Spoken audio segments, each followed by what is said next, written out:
Chapter 11. Everybody's still here. Pitch in for the dragon wedding, shouted Mordred. A real dragon wedding, exclaimed Queen Barb. We must stay, said Queen Marge. I say, said King Ken and King Homer together. Ow, blisters, said Prince Rex. I want to go home. Morwina helped Lady Lobelia cover the graduation platform with white silk. Daisy draped it with the greenery that she'd gathered nearby and made a ring of flowers for Shirley's head. Once more, the royals took their places on the front row benches. Wiglaf thought Erica looked none too happy to be sitting next to Rex. Fripod and the few remaining students and parents sat behind them. The DSA bell began to chime, and Brother Dave stepped onto the platform. A large man in a black robe appeared at the castle door. A black, mushroom-shaped head hid his face. He walked across the castle yard and up onto the platform to stand behind Brother Dave. He pushed back his head and smiled at the wedding guests.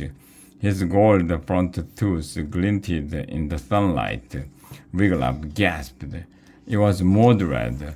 What was he doing up there? He had no time to figure it out for now. Worm bounced over and stood in front of the platform. Wiglaf and Angus hurried over to stand beside him. Brother Dave gave a nod to Lobelia, and she began to sing. Here comes the bride. Shirley Dragon appeared from behind the castle where she'd been waiting, wearing the wreath of flowers on her head. She walked between the benches to stand next to Worm. After a few well-chosen words, wishing the dragons a long and happy life together, Brother Dave said, I now pronounce the dragon husband and dragon wife, thou may kiss. Smack. Then Worm and Shirley spread their wings and took to the air. They hovered above the wedding guests in the sky and bent their heads toward each other with their tails pointing down, touching at the tip. Look, cried Queen Barb, they've made a heart.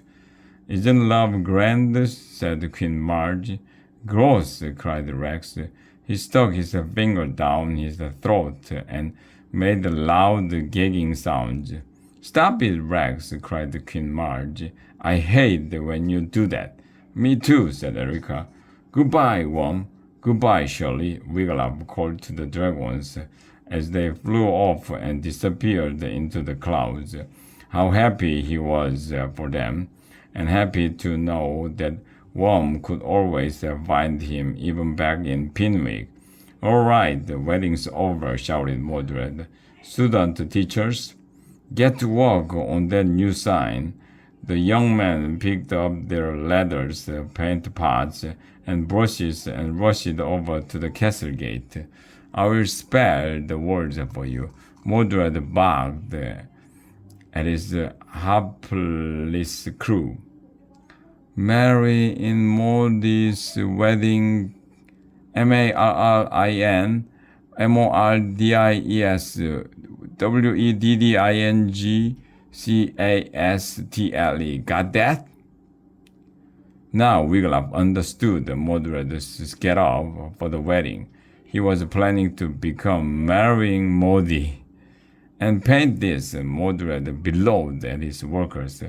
DRAGONSWELCOME. What a fine wedding, Wiggy. Morwina dabbed at her eyes with a lacy handkerchief. Mother, cried Wiglaf, you must give back Queen Marge's hanky. Why should I? Said Morwina. She gave it to me, don't she? You and Dudwin tell your friends goodbye. I will wait by the drawbridge. We'll park beside the moat, Pet. Queen Barb called to Erica. Don't be long. The lawyers climbed into their enormous golden carriage, and it roared toward the castle gate. How I shall miss you all, said Erica, and dear old DSA. I shall miss this school more than I can say, said Wiglaf, but what awaited him at home, cabbage soup and 11 brutish brothers, at least Dudwin would be there with him. That was a comfort. Ime Ute, added Daisy. Me three, said Dudwin. Definitely, said Janice with a loud snap of her gum. After DSA, the Knights Noble Conservatory will be so boring. Guess what, said Angus. I'm staying here. He didn't look happy, but he didn't look that unhappy either. Uncle Mordred said Frypot needs an assistant for baking wedding cakes, so he hired me for the job. He grinned. Stop by any time for a meal. Be sure to come visit me at the palace, everybody, said Erica. Janice snapped the gum as she gazed at the practice dragon, scrubbing block and crumbling turrets of the DSA castle. Then she cried, Farewell, DSA, just as the minstrel had predicted. Goodbye, Mordred, sir, called Wiglaf. Thank you for everything. It's marrying Morty, the ex-headmaster shouted back. Got that? Go on, then, all of you. He gave half a wave, and don't come back till you are engaged.